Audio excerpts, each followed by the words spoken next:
नमस्कार. या क्षणाची सर्वात मोठी बातमी. ऐन निवडणुकीच्या तोंडावरती शरद पवारांचा अजित पवार गटाला सर्वात मोठा धक्का.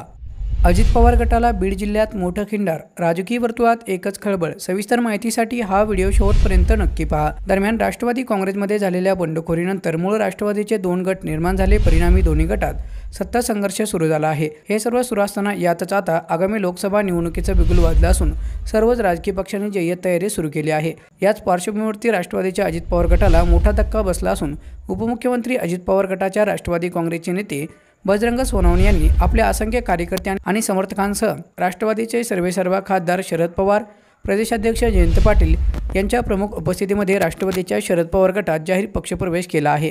त्यामुळे राजकीय वर्तुळात एकच खळबळ उडाली असून अजित पवारांसाठी हा सर्वात मोठा धक्का मानला जात आहे. बीडमधील राष्ट्रवादीचे आमदार संदीप क्षीरसागर यांच्या पुढाकारानं प्रदेशाध्यक्ष जयंत पाटील आणि राष्ट्रवादीचे सर्वेसर्वा खासदार शरद पवार यांच्या उपस्थितीमध्ये बजरंग सोनवणे यांनी आपल्या असंख्य कार्यकर्ते आणि समर्थकांसह शरद पवार गटात पक्षप्रवेश करत आगामी कालावधीमध्ये पक्षाध्यक्ष शरद पवार ज्या सूचना देतील, जो आदेश देतील त्यानुसार काम करणार असल्याची ग्वाही दिली आहे. दरम्यान मी आज आपल्या सर्वांच्या साक्षीनं राष्ट्रवादी काँग्रेस शरदचंद्र पवार या पक्षात पक्षप्रवेश करत आहे.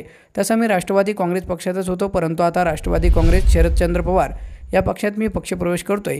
मी जास्त काही सांगणार नाही, परंतु ज्यावेळेस राष्ट्रवादी काँग्रेस पक्ष स्थापन झाला त्यावेळेस तालुक्याचा अध्यक्ष मी होतो. बऱ्याच जणांना ते माहिती नसेल. खरं तर बरेच जण माझा इतिहास शोधताना मी भाजपमधून आलो असं म्हणतील, परंतु मी मूळ राष्ट्रवादी काँग्रेसच्या स्थापनेपासून तालुका अध्यक्ष होतो.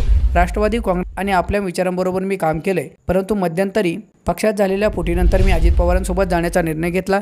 मात्र आता मी शरद पवारांच्या नेतृत्वाखाली काम करण्याचा निर्णय घेतला असल्याचं यावेळी बजरंग सोनवणे यांनी म्हटलं आहे. मात्र ऐन निवडणुकीच्या तोंडावरती सोनवणे यांच्या पक्षप्रवेशानं अजित पवार गटासाठी हा मोठा धक्का मानला जात आहे.